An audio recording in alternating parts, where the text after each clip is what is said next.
सास को जो है अपनी बहू की कमज़ोरियाँ कभी ढूंढनी नहीं पड़ती, क्योंकि सर से पाँव तक बहू सिवाय कमज़ोरियों के और कुछ भी तो नहीं है।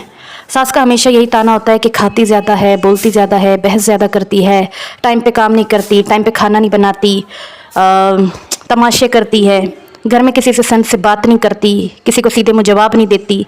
मतलब बहू बहू बहू, बुराई बुराई बुराई। मतलब ये दोनों चीज़ें जो है सास की नज़र में अलग हो ही नहीं सकती।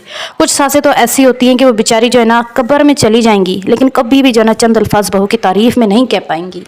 सास कभी भी अपनी बहू की तारीफ़ नहीं कर सकती, कभी भी चंद अल्फाज मुँह से में ठास के नहीं निकालेगी बहू के लिए। हालांकि कब्र में पहुंच जाएगी, लेकिन मजाल है जो बहू को सपोर्ट करे सास। सब सासें ऐसी नहीं होती, लेकिन होती हैं कुछ सासें अच्छी होती हैं।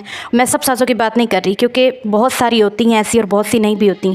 लेकिन इन लोगों ने ना सभी का नाम जो है ना, जो ओछापी वाली सास होती है ना, जो ओछा हरकतें करती हैं, उन्होंने और सासों का भी जो है ना नाम डुबो के रखा हुआ है। मतलब कि प्यार के लफ्ज़ जो है ना एक सास के मुँह से बहू के लिए नहीं निकल सकते। अगर कहीं उसके दिल में आपके कामों का प्यार आ भी गया ना, तो उसे पता चल गया कि ये बहू जो है यार सबसे अच्छी है, प्यारी है, मेरा ख्याल रखती है, अपने शोहर का ख्याल रखती है, मेरे पोतों का ख्याल रखती है, फिर भी जनाब उस औरत ने आपके लिए लफ्ज़ तारीफ़ मुँह से फिर भी नहीं निकालना।